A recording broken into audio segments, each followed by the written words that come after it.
In 1919, Boston experienced one of the most bizarre disasters in history, the Great Molasses Flood. On January 15th, a massive storage tank containing over 2 million gallons of molasses burst, sending a wave of the sticky substance through the city's north end at an estimated 35 miles per hour.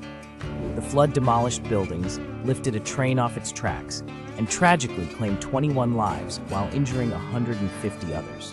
The cleanup took months and involved hundreds of people. This disaster was later attributed to poor construction and fluctuating temperatures, causing the molasses to ferment and build pressure.